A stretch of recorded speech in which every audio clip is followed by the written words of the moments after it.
ఇవాళ మన కొరకు ఏర్పాటు చేయబడిన వాక్య భాగం మత్తయి సువార్త 8వ అధ్యాయం. మత్తయి సువార్త 8వ అధ్యాయం 5-6 వచనాలు చదువుకుందాం.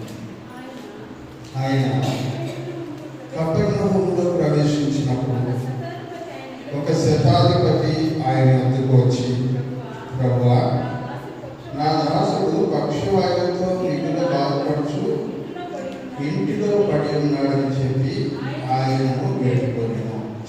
ప్రార్థన చేస్తున్నాను. ప్రభువా, నీకు వందనాలు. రాత్రి సమయంలో మీ పరిశుద్ధ లేఖనాలను ధ్యానించుకుని కృపనిచ్చినందుకు వందనాలు. మరి మీ పక్షంగా నిలబడి మీ మాటలు చెప్పడానికి అనుకుగా నేను నాకు ఇచ్చిన అవకాశం కొరకు వందనాలు. దీవించండి.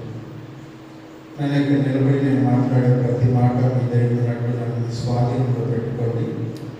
వెంటనే సంఘానికి వెలుగల చెవి, గ్రహించే మనసు, పాటించే జీవితాలను వచ్చాను. యేసుక్రీస్తు వారి శ్రేష్టమైన నామంలో ప్రార్థించి స్తుతించి అడిగి వేడుకుంటున్నాం తండ్రి. ప్రియులారా, ప్రతి వారం కూడా మనము పరిశుద్ధ గ్రంథంలోని ప్రార్థనలు అనే అంశం మీద వాక్యాన్ని ధ్యానం చేసుకుంటున్నాం. ఇప్పటిదాకా ఆదికాండంలో ప్రారంభించాం. పాత నిబంధన ధ్యానాలన్నీ పూర్తయిపోయాయి. కొత్త నిబంధనలోకి వచ్చి మత్తయి సువార్తలోని ప్రార్థనని మనం ధ్యానం చేసుకుంటున్నాం. మత్తయి సువార్తలో మొత్తం 27 ప్రార్థనలు ఉన్నాయి. ఆ 27 ప్రార్థనలో గత వారం కాకుండా అంతకుముందు వారం నేను ఉంచినప్పుడు 5వ ప్రార్థన గురించి, కుష్ఠరోగి ప్రార్థన గురించి మనం నేర్చుకున్నాం. ఇవాళ మరొక ప్రార్థన గురించి, 6వ ప్రార్థన గురించి మనం ధ్యానం చేసుకుంటూ ఉన్నాం. ఈ ప్రార్థన ఎవరు చేశారు అనగా ఒక శతాధిపతి చేశారు అని వాక్యంలో మనం చదువుతాం. శతాధిపతి అంటే 100 మందికి అధికారి అయినవాడు అన్నాడు, లేదా 100 మంది సైనికులకు అధికారి అయినవాడని అర్థం. ఈ శతాధిపతి ఎవరి కోసం ప్రార్థన చేశాడు? తన కోసమా, తన భార్య కోసమా, తన బిడ్డల కోసమా అంటే తన ఇంటిలో ఉన్నటువంటి ఒక పనివాడి కోసం ప్రార్థన చేశాడు. అది ఈ వాక్యంలో మనం చూస్తాం. శతాధిపతి ప్రార్థన చేశాడు, కానీ తన కోసం ప్రార్థన చేయలేదు. తన ఇంటి వారి కోసం ప్రార్థన చేయలేదు. తన ఇంట్లో ఉన్నటువంటి ఒక పనివాడి కోసం ప్రార్థన చేశాడు. ప్రభు ఆ ప్రార్థనకి ఎలా జవాబిచ్చాడు? ఈ విషయాన్ని ఈ వాక్య భాగంలో మనం ధ్యానం చేసుకుంటాం. ఈ వాక్య భాగం అంతా కూడా 5వ వచనంతో స్టార్ట్ అయ్యి 13వ వచనం దాకా ఉంటుంది. ఒక చిన్న స్టోరీ లాగా ఇదే విషయం మరలా లూకా సువార్త 7వ అధ్యాయం 1వ వచనం నుంచి 10వ వచనం వరకు ఉంటుంది. 2 చోట్ల వాక్యాన్ని మనం చదివితే ఏం జరిగింది ఇక్కడ అనేది మనకు అర్థమవుతుంది. ప్రభు వారు ఎందుకు అలా స్పందించారు అనే విషయం కూడా మనకు అర్థమవుతుంది. వాక్యం చదువుతాం. ఇప్పుడు 5వ వచనం మనం చూస్తాం. ఆయన కపెర్నహూములో ప్రవేశించినప్పుడు ఒక శతాధిపతి ఆయన వద్దకు వచ్చిన వాడు ఒక శతాధిపతి అని చెప్తున్నారు. మత్తయి సువార్త 8వ అధ్యాయం. లూకా సువార్తలోకి వెళ్దాం. లూకా సువార్త 7వ అధ్యాయంలోకి వెళ్దాం. 7వ అధ్యాయం 1వ వచనంలో ఇక్కడ ఏం చెప్తున్నాడో చూద్దాం. ఆయన తన మాటలన్నీ ప్రజలకు సంతృప్తిగా వినిపించిన తర్వాత కపెర్నహూములోనికి వచ్చాడు. ఒక శతాధిపతికి ప్రియుడైన దాసుడు ఒకడు రోగి చాలా సిద్ధముగా ఉండేది. శతాధిపతి యేసుని గురించి విని ఆయన వచ్చి తన దాసుని స్వస్థపరచవలనని ఆయనను వేడుకుంటకు యూదుల పెద్దలను ఆయన యుద్ధకు పంపాడు. మీకు అర్థమవుతుందా తేడా? మత్తయి సువార్తలో ఏమో శతాధిపతి వచ్చి ప్రార్థన చేశాడు అని చూస్తాం. కానీ లూకా సువార్తలో మనం చదువుతున్నప్పుడు శతాధిపతి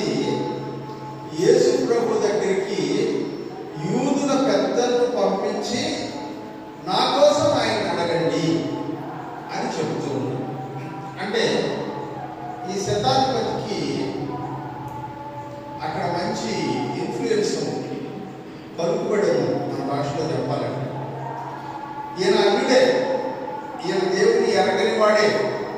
కానీ యేసు ప్రభు చేసే అద్భుతాలను చూసిన తర్వాత తన పనివాడు బాగుపడాలని కోరుకుంటూ ఆ శతాధిపతి తన ఇంట్లో ఉన్నటువంటి వ్యక్తి కొరకు యూదులను పెద్దలు గనులైనటువంటి వారిని యేసు ప్రభు దగ్గరికి పంపించారు. వాళ్ళు యేసు ప్రభు దగ్గరికి వచ్చి ఈయన గురించి ఏం చెప్పారు అని చూస్తే నాకు వారు యేసు వద్దకు వచ్చి నీ వలన ఈ మేలు పొందుటకు అతడు యోగ్యుడు, అతడు మన జనులను ప్రేమించి మనకి సమాజ మందిరం తానే కట్టించానని ఆయనతో చెప్పి వింటిని.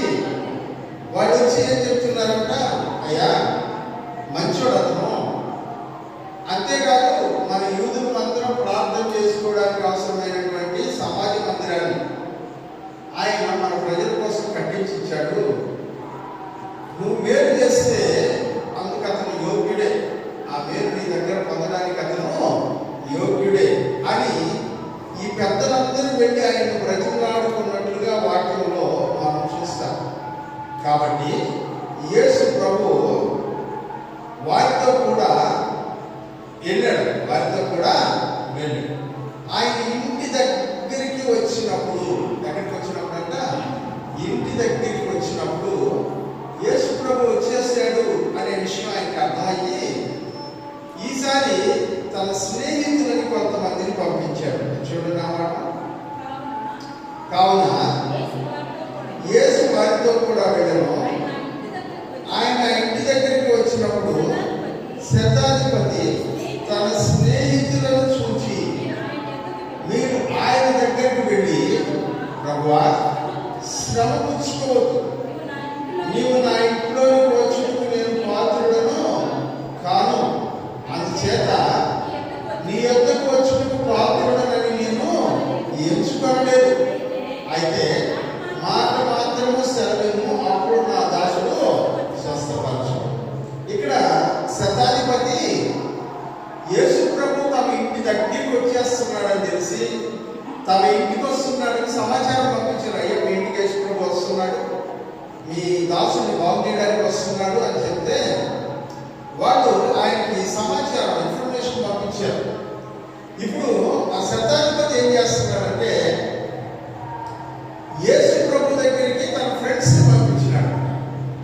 ఫ్రెండ్స్ని పంపించి ఏమని చెప్తున్నాడంటే, అయ్యా శ్రమ తీసుకోవాక నువ్వు మా ఇంటి దాకా రావాల్సిన అవసరం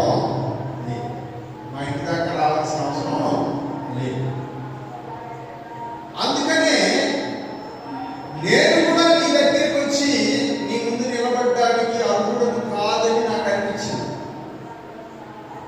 ఎవరు పంపించాడు? ఫస్ట్ టైం యూదుల పెద్దలు పంపించాడు, ఇప్పుడు రెండోసారి స్నేహితులను పంపించాడు. పంపించి ఏం చెప్తున్నాడంటే, నువ్వు పెద్దోడివి, నువ్వు శ్రమ తీసుకుని మా ఇంటి దగ్గర రావడం ఏంటి? రెండోది, నేను నీ ముందు నిలబడి మాట్లాడేంత గొప్పోడు కూడా కాదు, అందుకని నేను నీ దగ్గరికి రావడం నాకు చింతన అనిపించింది, నాకు ఇబ్బంది అనిపించింది. అంత పెద్ద నేను ఏం పోయి మాట్లాడేది, నా బతికెంత నేనెంత అని నాకు అనిపించి నేను రాక నీకు దగ్గరగా ఉండేటువంటి మీ వాళ్ళలో పెద్దవాళ్ళని కొంతమందిని ఏర్పాటు చేసి పంపించారు. నువ్వు ఎడదాకా రాబడ్డా అక్కడే ఉండి నా దాసుని బాగైపోమంటే బాగైపోతాడు, నువ్వు ఒక మాట చెప్తే పని అయిపోద్ది అని చెప్పి. ఇప్పుడు యేసు ప్రభు దగ్గర ఆయన చెప్తున్న ఆన్సర్ ఎట్లుందంటే, ఆయన ఒక ఎగ్జాంపుల్ చెప్పినాడు. యేసు ప్రభు ఒక ఉదాహరణ చెప్పినాడు. ఏమంటున్నాడంటే, నేను కూడా అధికారం కలవాడిని అంటాడు. చదువు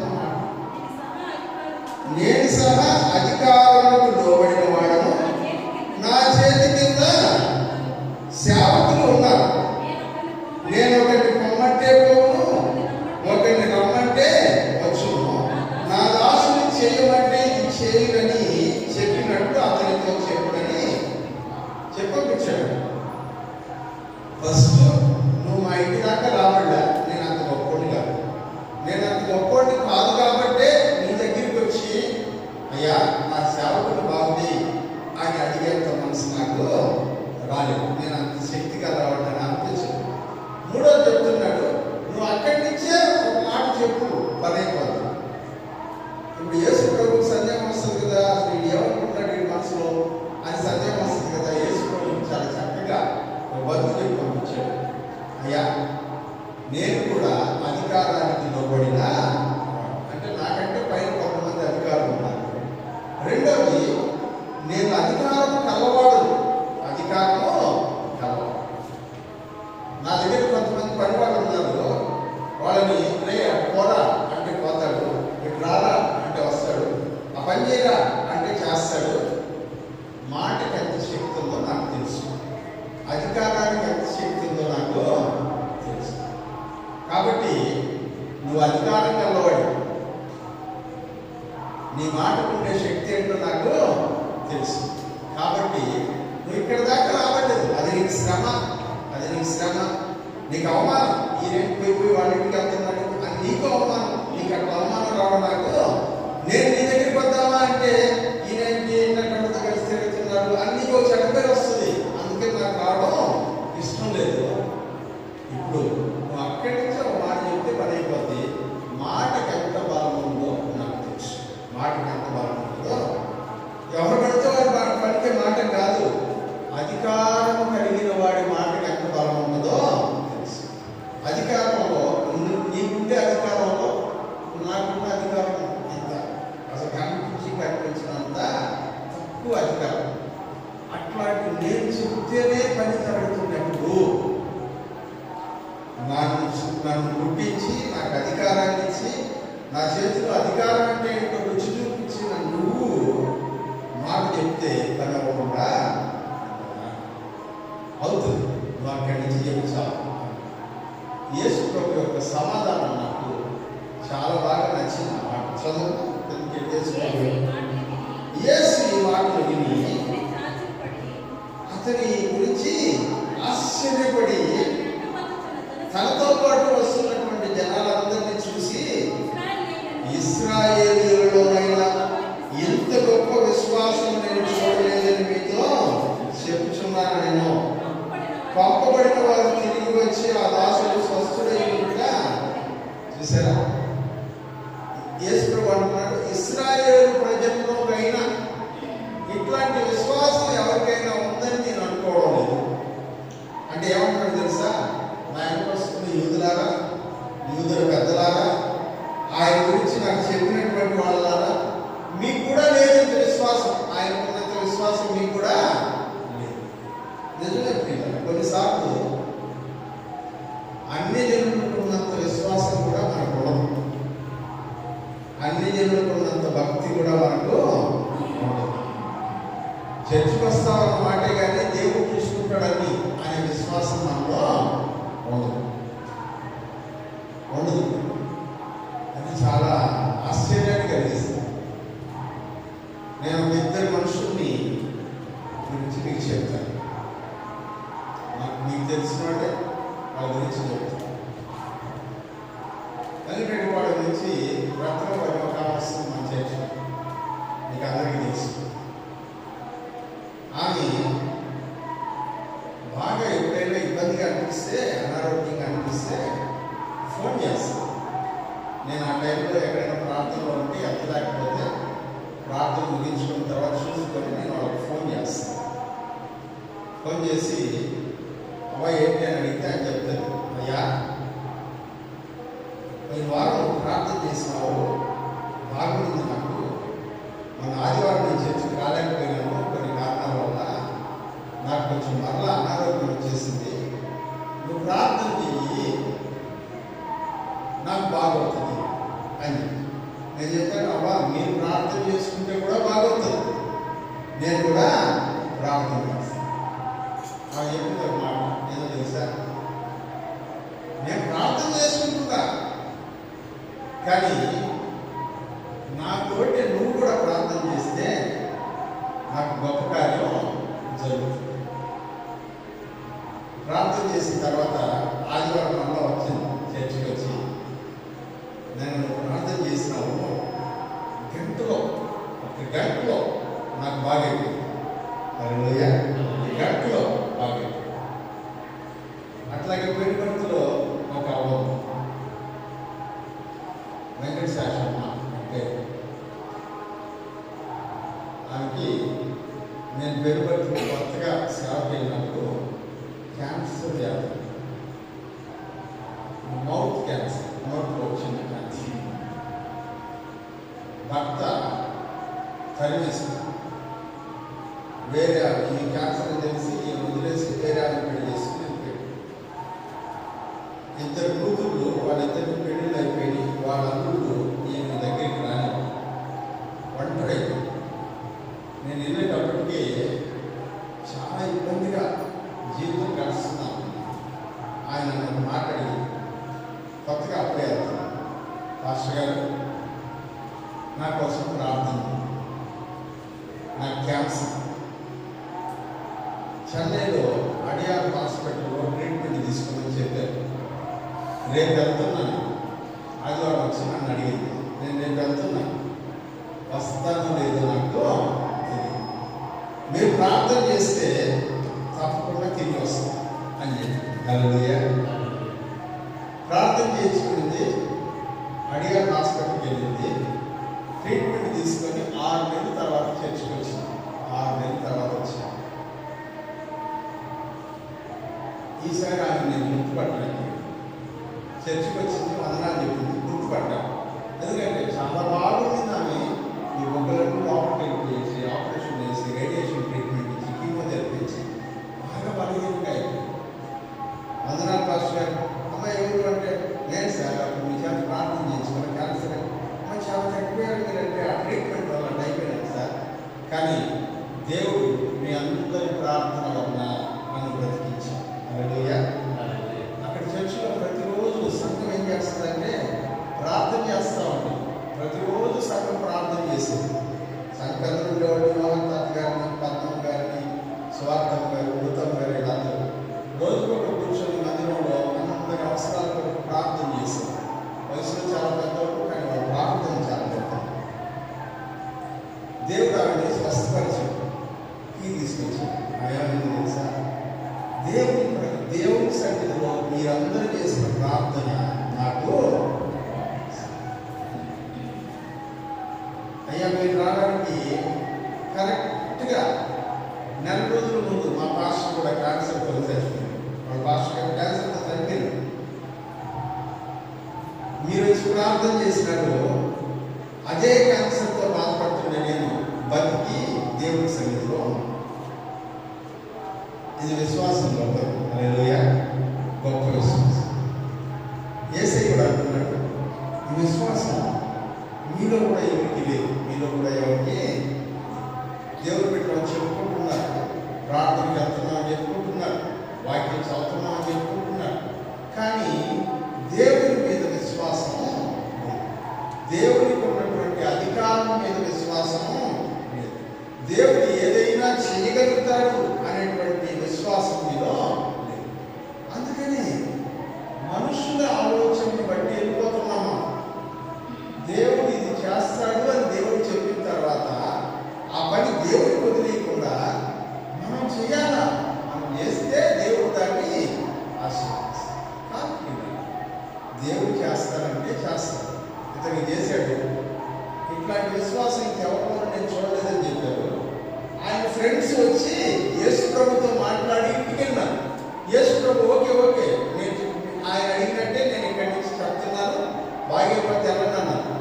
ఈ పోయిన ఫ్రెండ్స్ ఉన్నారు చూడండి, వీళ్ళకి చాలా ఆశ్చర్యం వేసిందంట.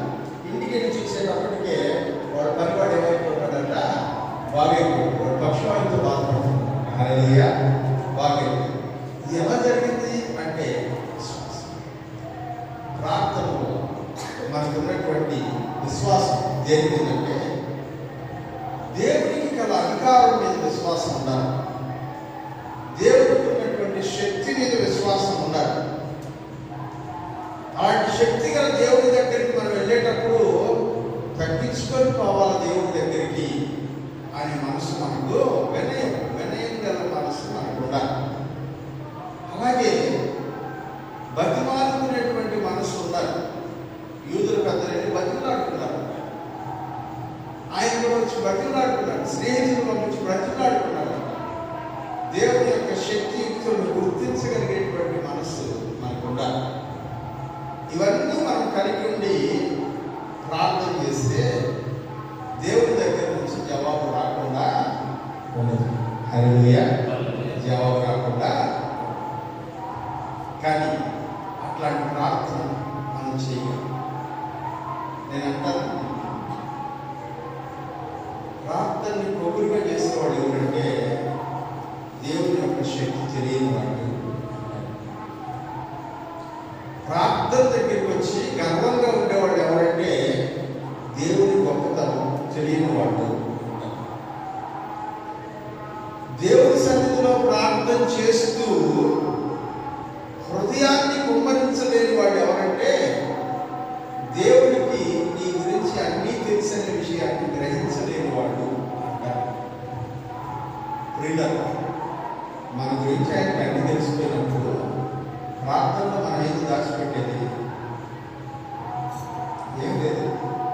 ప్రభు, ఇది నా జీవితం, అలా పని మీద నీ దగ్గరికి వచ్చాను, నువ్వు అక్కడికే చేయగలవని నాకు అనిపిస్తుంది. చాలా మంది చెప్పారు నువ్వు అక్కడైతే చేస్తావని, అందుకని ఇక్కడికి వచ్చాను, నా కోసం ఈ పని చేసి పెట్టు అని ప్రభువుని యథార్థ హృదయంతో అడిగితే దేవుడి దగ్గర నుంచి తప్పకుండా జవాబు లభిస్తుంది. తలవంచుకుని ప్రార్థన చేస్తాం. చెప్పబడినటువంటి ఈ లేఖనాలు